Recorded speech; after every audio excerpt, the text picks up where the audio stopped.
はい、こんにちは。皆さん、お元気にしていますでしょうか？じゃあ、皆さん、आज म तपाईहरुलाई मिना no निहोंगोको lesson 3 पढाउन गइरहेको छु। じゃあ、皆さん、始めましょう。第3課。र यस लेसन 3 मा चाहिँ मेन फोकस चाहिँ न्युमेरिकलमा दिइएको छ।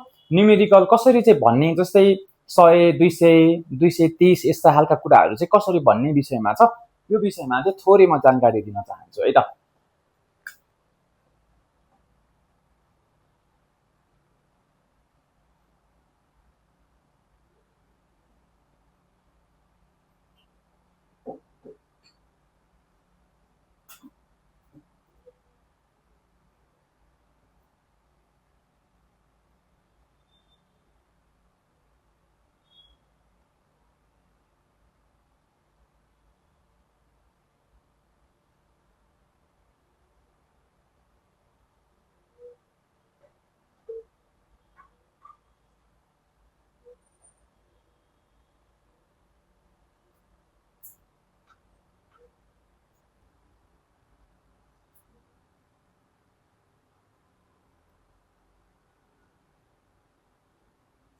ल, सबैभन्दा सुरुमा चाहिँ हामीलाई काउन्टर आउन जरुरी हुन्छ है त।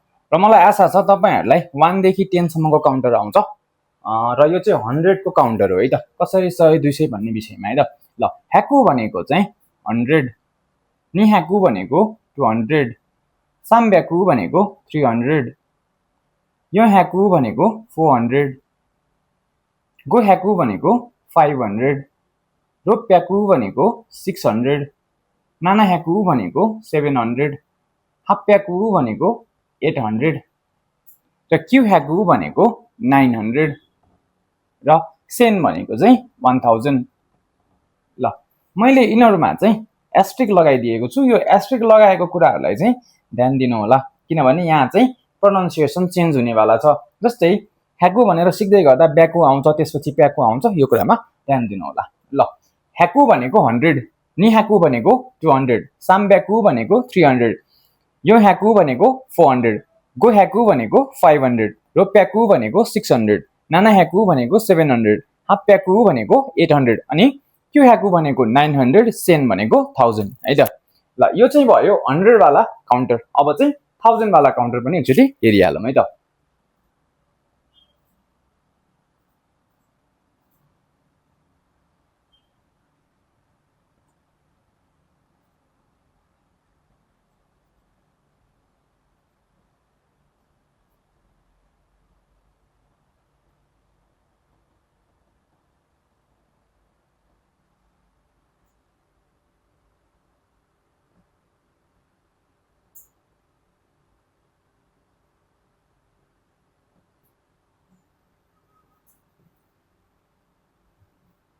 ल, सेन भनेको 1000 लाई सेन भनिन्छ है त। निसेन भनेको 2000,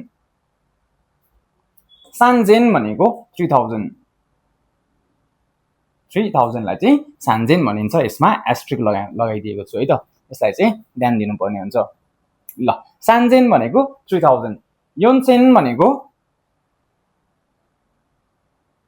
4000, 4000 लाई चाहिँ योनसेन भनिन्छ। गोसेन भनेको 5000, रोक्सेन भनेको 6000, नानासेन भनेको 7000, अनि हासेन भनेको 8000, क्युसेन भनेको 9000, र यसैगरी मान भनेको चाहिँ 10000 भन्ने बुझिन्छ है त।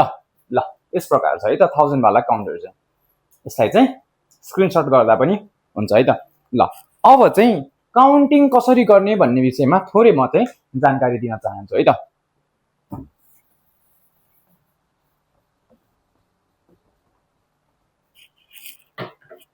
ल, अब चाहिँ म 1 देखि 100 सम्मको काउन्टिङ कसरी गर्ने भन्ने विषयमा है त। जस्तै तपाईलाई 38 भन्नु पर्यो है त। 38 भन्नका लागि चाहिँ कसरी गर्ने भन्दाखेरि 3 × 10 + 8 = 38 है त। ल, अब 3 लाई के भन्ने हामीले? सान, 10 लाई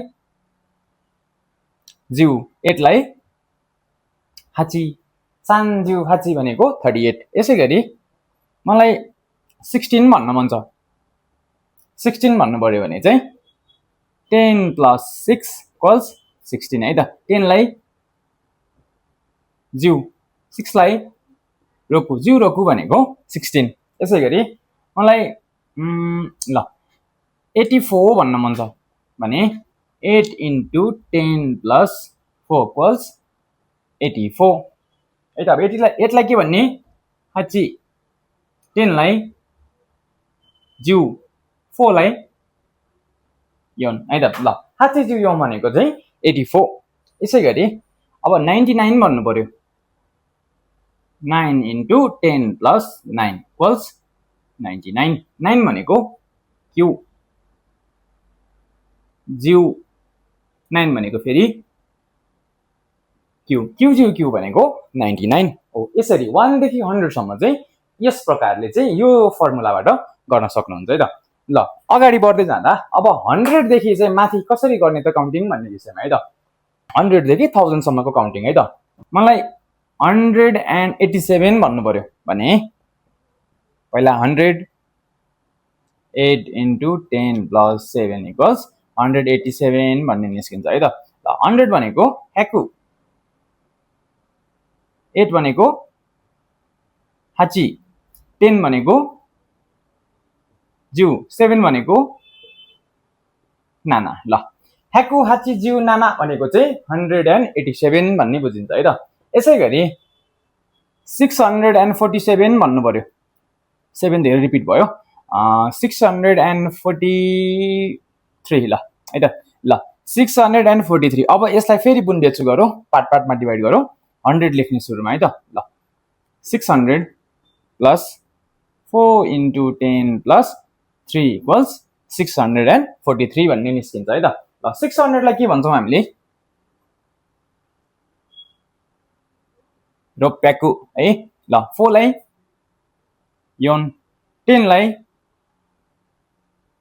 ज्यू 3 लाई सान। ल रोप्याकु योन ज्यू सान भनेको चाहिँ 643 भन्ने निस्किन्छ, रिजल्ट निस्किन्छ है त। भन्ने तरिका चाहिँ यस्तो रहेको छ है त।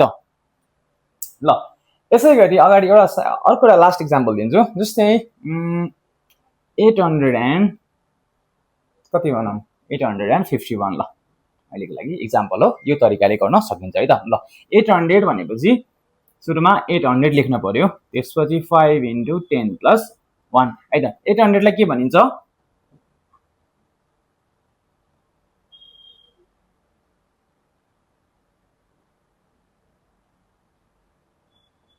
हाफ प्याकु 5 लाई गो 10 लाई ज्यू 1 लाई इची। ल हाफ प्याकु गो ज्यू इची भनेको चाहिँ के भयो त 851 भन्ने।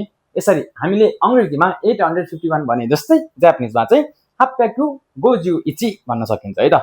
ल यो त भयो 100 देखि 1000 सम्मको चाहिँ काउन्टिङ कसरी गर्ने भन्ने विषयमा है त। ल यसै गरी अब चाहिँ 1000 बाट प्लस 1000 माथिको है त 1000 देखि 10000 सम्मको काउन्टिङ कसरी गर्ने भन्ने विषयमा। ल जस्तै मलाई 1665 भन्न मन लाग्यो। ल 1665 भन्न मन लाग्यो। अब कसरी भन्ने त यसमा पहिला सुरु डिभाइड गर्ने, 1000 डिभाइड गर्ने, त्यसपछि 100 लाई डिभाइड गर्ने, त्यसपछि डबल डिजिटलाई डिभाइड गर्ने, अनि त्यसपछि सिंगल डिजिटलाई डिभाइड गर्ने है त। यहाँ हेरौँ है त। अब कतिवटा 1000 छ यसमा एउटा 1000 छ है त। 1000 प्लस कतिवटा चाहिँ 100 छ यसमा 6 वटा 100 छ है त। त्यसलाई के भनिन्छ त 600 प्लस 6 × 10 प्लस पुरानो फर्मुला, यो डबल डिजिटलाई पुरानो फर्मुला छँदैछ है त।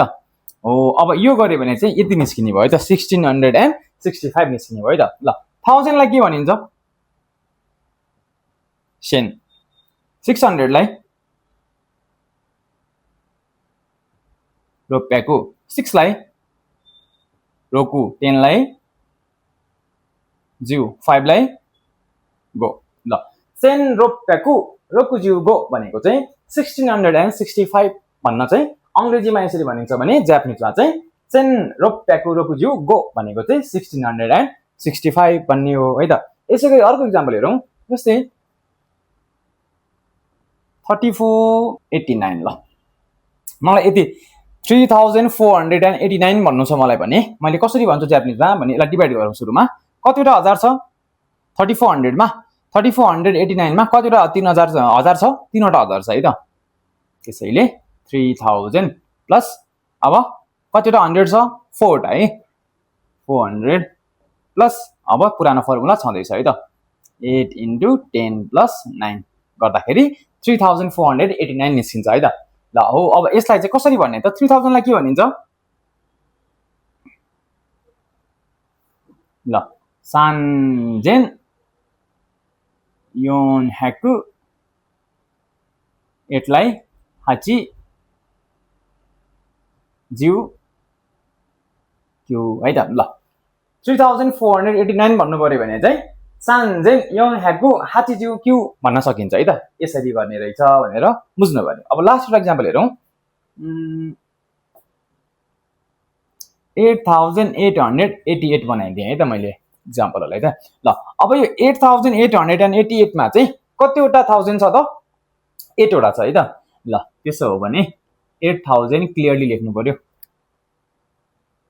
है त 8000 प्लस अब कतिवटा 100 छ 8 है त अब 800 लेख्नु पर्यो त्यसपछि चाहिँ पुरानो डबल डिजिटको लागि पुरानो फर्मुला छँदैछ है त 8 × 10 + 8 है त यो गर्दाखेरि चाहिँ यो क्याल्कुलेट गर्यो भने यसरी निस्किन्छ है त र यो चाहिँ एउटा फर्मुला हो जसले चाहिँ तपाईले फेरि भन्नु होला त्यसैले चाहिँ यहाँ त बर्डमस रुल अप्लाई भएको छ नि प्रोपर म्याथमेटिक्स सिकाउन खोजेको हैन सिम्पली चाहिँ एउटा चाहिँ डिजिटलाई चाहिँ कसरी चाहिँ प्रोनाउन्स गर्ने कसरी भन्ने विषयमा चाहिँ सिकाउन खोजेको त्यसैले त्यो रुल्सहरुलाई चाहिँ बिर्सिनु होला है त ल 8000 भनेको चाहिँ हासेन भनिन्छ 800 लाई हाप्याकु भनिन्छ 8 लाई हाची भनिन्छ त्यसपछि 10 लाई जिउ भनिन्छ अनि 8 लाई फेरि हाची भनिन्छ है त हो अब 8888 भन्नु पर्यो भने चाहिँ हासेन हाप्याकु हाची जिउ हाची भन्न सकिन्छ है त हो तरिका चाहिँ यस्तो रहेको छ अब यसै गरी चाहिँ 10000 प्लस को काउन्टिङ चाहिँ कसरी गर्ने भन्ने विषयमा है त 43779 ल हो अब यो 43000 मा कतिवटा 10000 छ भनेर हेर्ने कतिवटा छ त 4 वटा छ है त ल सुरुमा 40000 प्लस अब 3779 मा कतिवटा हजार छ बाँकी इनर त काउन्ट भइसक्यो अब यति इनरलाई काउन्ट गर्नु पर्यो 3779 मा कतिवटा हजार छ त 3 वटा हजार छ है त यसरी लेख्नु पर्यो प्लस अब 779 मा कतिवटा 100 छ 7 वटा छ यसलाई पनि लेख्नु पर्यो प्लस ल ल अब चाहिँ यो डबल डिजिटलाई चाहिँ हाम्रो पुरानै फर्मुला 7 × 10 + 9 है त ल 40000 3707 × 10 + 9 है त अब यसलाई लेखेर हेरौँ यसलाई के भन्ने 40000 लाई कसरी भन्ने त यो मान गर्ने तरिका चाहिँ त्यस्तो धेरै डिफरेन्स छैन है तपाईलाई 1 देखि 10 सम्म काउन्टर आउँछ भने चाहिँ तपाईले 40000 1 लाख सम्म मजाले काउन्ट गर्न सक्नुहुन्छ जस्तै इचिमान निमान सामान योमान गोमान रोकमान नानामान हाचीमान क्युमान अनि जिउमान यसरी भन्न सकिन्छ है त ल यो चाहिँ कति भयो त अब योनमान हो 40000 भनेको योनमान है त ल योनमान त्यसपछि 2000 कसरी भन्ने 산젠 700 नानाह्याकु 7 नाना 10 जिउ 9 क्यू है लामो छ अलिकति तर भन्ने तरिका यही नै हो ल हेरौँ त 43779 भन्नु पर्यो भने चाहिँ योनमान 산젠 नानाह्याकु नानाजिउ क्यू भन्न सकिने रहेछ है त यो तरिका हो है त ल अब अर्को एक्जाम्पल हेरौँ 77777 भन्नु पर्यो भने कसरी भन्ने विषयमा है त ल अब यो 77777 मा चाहिँ कतिवटा 10000 छ त 7 वटा है ल 70000 लेख्यौं है प्लस अब यो सकियो एउटा काउन्टर एउटा डिजिट सकियो है बाँकीकोमा हेरौँ त 7777 मा कतिवटा 1000 छ त 7 वटा है ल यो भयो ल अब यो बाँकी तीनटा बाँकी भयो है त ल 777 मा चाहिँ कतिवटा 100 छ त 7 वटा अभियसली 700 प्लस ल अब डबल डिजिटलाई काउन्ट गर्ने तरिका त हाम्रो छँदैछ है त 7 × 10 + 7 ल हो अब यिनीहरूलाई चाहिँ शब्दमा राखौँ है त ल 70,000 लाई कसरी भन्ने त नानामान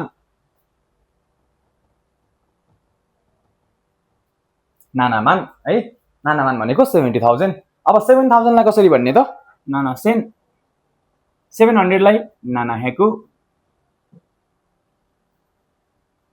त्यसपछि 7 लाई नाना 10 लाई ज्यू 7 लाई फेरि नाना ल नानामान नाना सेन नाना हेकु नाना ज्यू नाना भनेको चाहिँ 77,777 भन्नु पर्यो भने चाहिँ यसरी भनिन्छ थोरै लामो सुनिन्छ सुन्दाखेरि है तर भन्ने तरिका चाहिँ यही नै हो ल हेरौँ त 70,000 लाई हामीले नानामान भन्छौं 7,000 लाई नाना सेन भन्छौं 700 लाई नाना हेकु भन्छौं 7 लाई नाना 10 लाई ज्यू 7 लाई नाना त्यसै गरौँ नानामान नाना सेन नाना हेकु नाना ज्यू नाना भनेको चाहिँ 77,777 भन्नु पर्यो भने चाहिँ यसरी रहेछ है त कुनै पनि डिजिटलाई कुनै पनि चाहे त्यो लाख होस् 20 लाख 30 लाख होस् फरक परेन डेली लाइफमा चाहिँ यदि धेरै अमाउन्ट चाहिँ हामीले चाहिँ प्र्याक्टिस गर्दैनौँ तर जानिराखेको चाहिँ राम्रो है त यो तरिकाले चाहिँ गर्न सकिन्छ कतिवटा 10,000 छ भनेर सबभन्दा सुरुमा हेर्नु पर्यो त्यसपछि कतिवटा 1000 अनि त्यसपछि बाँकीको डिजिटमा चाहिँ कतिवटा 1000 छ भनेर हेर्नु पर्यो अनि त्यसपछि चाहिँ कतिवटा 100 बाँकी रह्यो त्यो हेर्नु पर्यो अनि डबल डिजिटको लागि त यो तरिका छँदैछ है त यो वाला तरिका ल यसरी गर्न सकिन्छ ल आजको चाहिँ लेसन 3 मा रहेको विषयवस्तुतर्फ अघि बढौँ है त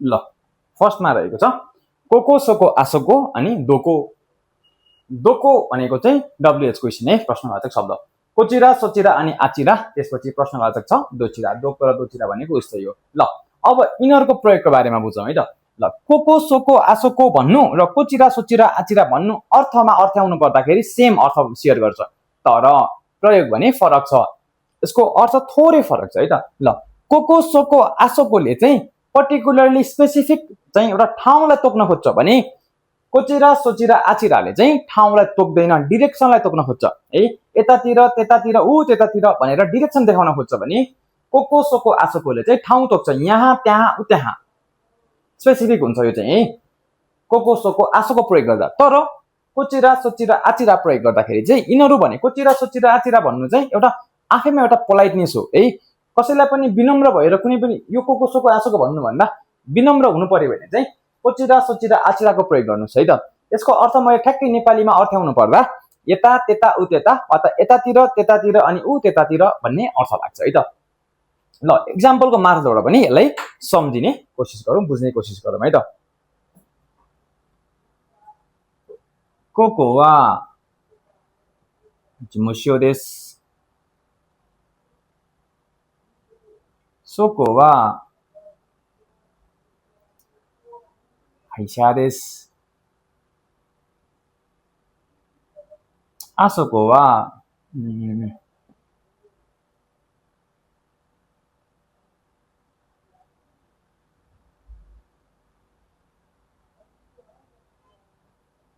आसोको वा रेसोटोरान देस ल कोको वा जिमुसियो देस सोको वा हाइशा देस आसोको वा रेसोटोरान देस भनेको चाहिँ कोको वा जिमुसियो देस भनेको यहाँ कार्यालय हो अफिस हो सोको वा खाइसा देश भनेको चाहिँ त्यहाँ कम्पनी हो आसोको वा रेस्टुरेन्ट देश भनेको चाहिँ उ त्यहाँ रेस्टुरेन्ट हो रेस्टुरेन्ट हो भन्न खोजेको अब यही कुरालाई कहाँ भनेर सोध्नु पर्यो भने चाहिँ जस्तै तोइरे वा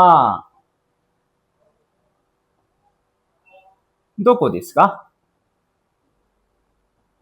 है त ल तोइरे वा दोको देश का टोइलेट कहाँ हो भनेर सोध्नका लागि चाहिँ यसरी दोकोको प्रयोग गरिन्छ है त ल यहाँ त्यहाँ उ त्यहाँ भनेर कुनै पनि वाक्य बनाउनु पर्यो भने यसरी प्रयोग गर्न सक्नुहुन्छ भने कहाँ भनेर सोध्नु पर्यो भने यसरी प्रयोग गर्न सक्नुहुन्छ है त ल अब चाहिँ ल कसोको आसोको भनेको चाहिँ कुनै पनि ठाउँमा केन्द्रित रहन्छ भने कोचिरा सोचिरा आचिरा चाहिँ डिरेक्सनमा तिर भन्ने अर्थ लाग्छ, डिरेक्सनमा केन्द्रित छ है त।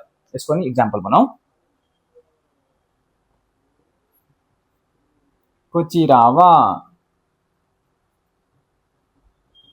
शोकुदो देशु।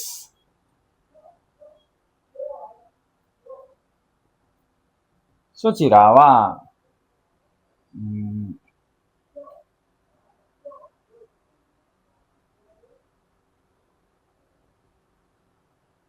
学校です。あちらは病院です。है त। ल हेर्नुस् त, कोचिरा वा शोकुदो देशु भनेको चाहिँ यतातिर क्यान्टिन हो भन्न खोजेको। कोचिरा वा शोकुदो देशु भनेको चाहिँ यतातिर क्यान्टिन हो भन्ने अर्थ लाग्छ। यसले चाहिँ डिरेक्सन यतातिर त्यतातिर भनेर डिरेक्सन दिन खोज्छ है त। ल सोचिरा वा गक्को देशु, ऊ त्यतातिर चाहिँ के हो त, विद्यालय हो, त्यतातिर विद्यालय हो भनेर देखाउन खोज्दैछ है त, डिरेक्सनमा ध्यान दिन्छ। आचिरा वा ब्योइन देशु, ऊ त्यतातिर चाहिँ के हो त, अस्पताल हो भन्न खोजेको है त। र यसको अर्को अर्थ चाहिँ भनेको सेम अर्थ सेयर गर्छ क्या, जस्तै यता त्यता ऊ त्यता वा त यतातिर त्यतातिर ऊ त्यतातिर भन्ने अर्थ लाग्छ। र यो कोचिरा सोचिरा आचिरा भनेको चाहिँ पोलाइट कन्डिसनमा मात्रै प्रयोग गर्नु होला भन्छु म चाहिँ है त। कसोको ठाउँ स्पेसिफिक हुने हो भने चाहिँ, यहाँ त्यहाँ ऊ त्यहाँ भन्ने हो भने चाहिँ कसोको आसोको प्रयोग गर्नुहोस्। यतातिर त्यतातिर ऊ त्यतातिर भनेर डिरेक्सनसँग सम्बन्ध राख्नुहुन्छ, त्यसमा केन्द्रित हुने हो भने चाहिँ, डिरेक्सन देखाउने हिसाबले भन्नुहुन्छ भने चाहिँ कोचिरा सोचिरा र आचिरा प्रयोग गर्नुहोस्। र आफैमा यिनीहरू चाहिँ के हुन् त, कोचिरा सोचिरा आचिरा भनेको पोलाइट शब्द हुन् भनेर पनि बुझ्नु होला है त। ल अब चाहिँ अर्को सोध्नु पर्यो भने चाहिँ कतातिर भनेर सोध्नु पर्यो भने चाहिँ, जस्तै ओकुनि वा दोचिरा देश का, देश कतातिर हो है, देश कता हो भनेर सोध्नको लागि चाहिँ यसरी प्रयोग गरिन्छ है त। ल यो ओ भन्ने ओकुनि कुनी मात्रै भन्दा पनि हुन्छ है। कुनी भनेको चाहिँ देशलाई जनाउँछ, देश भन्नु भनेकै कुनी हो। र ओ भनेको चाहिँ यो कुनीलाई चाहिँ अलि रेस्पेक्ट बढाएको है त। दोचिरा प्रयोग गर्नुहुन्छ भने चाहिँ ओकुनी जस्ता शब्दहरू प्रयोग गरेको बेटर हुन्छ, किनभने दोचिरा आफैमा एउटा पोलाइट वाला विनम्र हुने शब्द भएकाले गर्दा हामी रेस्पेक्ट वाले शब्दहरूको प्रयोग गर्छौँ, त्यस्तो खालको कोतोबा प्रयोग गर्दा बेटर हुन्छ। ल यो ओ भन्ने अक्षरले चाहिँ कुनै पनि शब्दको रेस्पेक्टलाई चाहिँ बढाउने काम गर्छ है त, त्यसरी बुझ्नु होला। ल यसरी सोध्न सकिन्छ। डिफरेन्स भन्ने कुरा केही पनि छैन, बस सिम्पली मैले चाहिँ यसलाई कन्क्लुजन दिनु पर्यो भने कसोको आसोको कुनै पनि ठाउँमा केन्द्रित रहनु पर्यो, यहाँ त्यहाँ ऊ त्यहाँ शब्दमा हेर्नुहोस् है, यहाँ त्यहाँ ऊ त्यहाँ भन्नु पर्यो भने कसोको आसोको प्रयोग गर्नुहोस्, सोध्नु पर्यो भने दोको प्रयोग गर्नुहोस्। तर डिरेक्सनमा दिशातर्फ केन्द्रित हुने हो भने, दिशा देखाउने हो भने चाहिँ तपाईँले यतातिर त्यतातिर ऊ त्यतातिर भन्नु पर्दाखेरि चाहिँ कोचिरा सोचिरा र आचिराको प्रयोग गर्नुहोस्। र कतातिर भनेर सोध्नु पर्यो भने चाहिँ दोचिरा भनेर प्रयोग गर्नु होला। ल त अगाडि बढौँ है त। योभन्दा अगाडि पनि हामीले सायद त्यो हेरिसक्यौँ, जस्तै दारे नान र आज हामीले पढ्यौँ दोको ल प्लस नो यिनीहरूको बारेमा है त। हो अब यसको अर्थ के निस्किन्छ त, दारे नो भयो, यो नान नो भयो र यो दोको नो भयो। अब नेपालीमा अर्थ के लाग्यो त, कसको, को व्यक्तिको भन्ने अर्थ, नान नो भनेको के को, र यसै गरी दोको नो भनेको कहाँको भन्ने अर्थ लाग्छ है त। ल यो दुईटाको बारेमा त हामीले अगाडिको लेसनमा हेरिसक्यौँ है, जानिसक्यौँ भने सेम त्यही तरिकाले चाहिँ कहाँको भन्नका लागि दोको नो भनेर प्रयोग गर्न सकिन्छ है त। जस्तै कहाँको किताब हो, कहाँको झोला हो, कहाँको चलचित्र हो, चाहिँ कहाँको गाडी हो, यसरी चाहिँ वाक्यमा प्रयोग गर्न सकिन्छ है त। सोध्नु पर्यो भने कहाँको हो भनेर सोध्नु पर्यो भने ल वाक्यमा प्रयोग गरे हेरौँ है त। कोरे वा दोको नो कुरुमा देश का, यसै गरी सोरे वा दोको नो कुचु देश का, कुनै पनि वस्तुलाई कहाँको हो भनेर सोध्नु पर्यो भने चाहिँ यसरी सोध्न सकिने रहेछ भनेर बुझ्नु पर्यो है त। दोकोनो भनेको चाहिँ कहाँको, हेर्नुहोस् त, दोकोनो कुरोमा कोरे वा दोकोनो कुरोमा देशका, यो कहाँको कार हो गाडी हो भन्ने अर्थ लाग्यो है त। यसै गरी अर्को सोरे वा दोकोनो कुचु देशका, सोरे वा दोकोनो कुचु देशका भनेको चाहिँ त्यो कहाँको जुत्ता हो है, जापानको, जर्मनीको, इङ्ल्यान्डको कहाँको, इन्डियाको कहाँको भनेर त्यो खालको उत्तर आउन सक्छ है त। ल यसको दोकोनोको प्रयोग गर्ने तरिका चाहिँ यस्तो रहेछ, कहाँको हो भनेर सोध्नु पर्यो भने चाहिँ यसरी सोध्ने रहेछ भनेर बुझ्नु पर्यो है त। ल अब चाहिँ इकुरा भन्ने छ है त। यो इकुरा भन्ने शब्दलाई नेपालीमा अर्थ लगाउनु पर्दा यसको अर्थ चाहिँ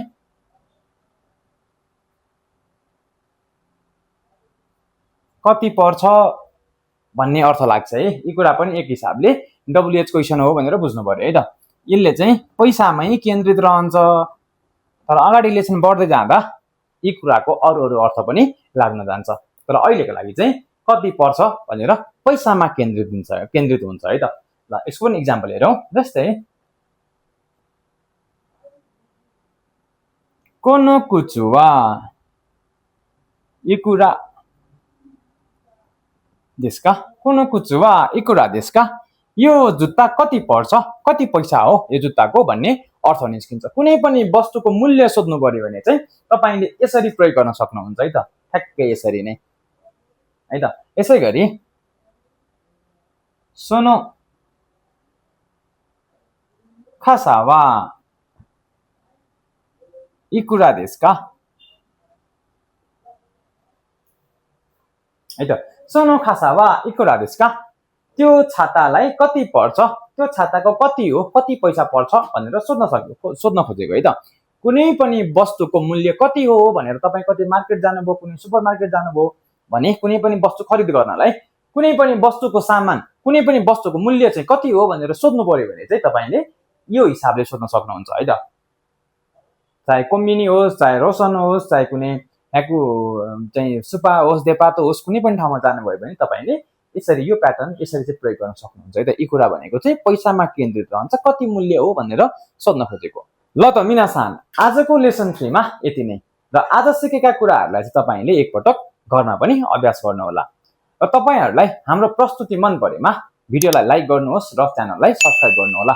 र आजको विषयवस्तु कुनै पनि विषयवस्तुसँग सम्बन्धित कुनै पनि प्रश्नहरू रहेमा बाँकी छ भने चाहिँ तपाईले हामीलाई कमेन्ट पनि गर्न सक्नुहुन्छ।